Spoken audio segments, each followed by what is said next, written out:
विधान परिषद निवडणुकीचा उमेदवारी अर्ज मागे घेण्याचा आज शेवटचा दिवस। दुपारी 3 वाजेपर्यंत अर्ज मागे घेता येणार। बंडखोरांना रोखण्याचं माहिती समोर आव्हान। नाशिकमधील बंडखोरी रोखण्यात मंत्री गिरीश महाजनांना यश। बंडखोर गणेश गीतेंची निवडणुकीतून माघार, मात्र गोकुळ गीते तुर्तास निवडणूक लढण्यावर ठाम। जळगाव परिषदेचा अर्ज मागे घेण्याच्या शेवटच्या दिवशी ट्विस्ट। शिंदेच्या शिवसेनेच्या बंडखोर रेश्मा काळे सहलीला गेल्याची चर्चा।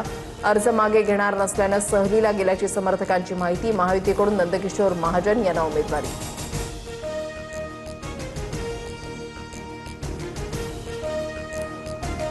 शिवसेनेच्या अब्दुल सत्तारांचं बंड अखेर शमलं। विधान परिषद निवडणुकीतून मुलगा समीर सत्तार अर्ज मागे घेणार, तर पुण्यामध्ये राष्ट्रवादीचे सुनील टिंगरे आणि प्रदीप कंद माघार घेणार।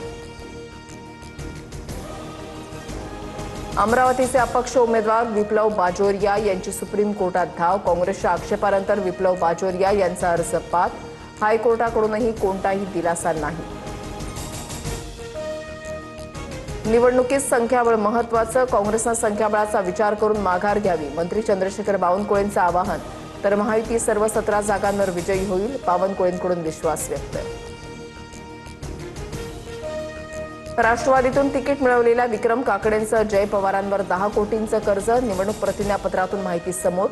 काकडेंची जवळपास 150 कोटींची संपत्ती असल्याची माहिती।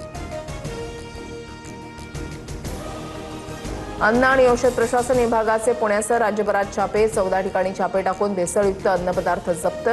राज्यातून 102 गुटखा विक्रेते आणि अन्न भेसळखोरांना अटक, तर 86 दुकानांना ठोकलं टाळं।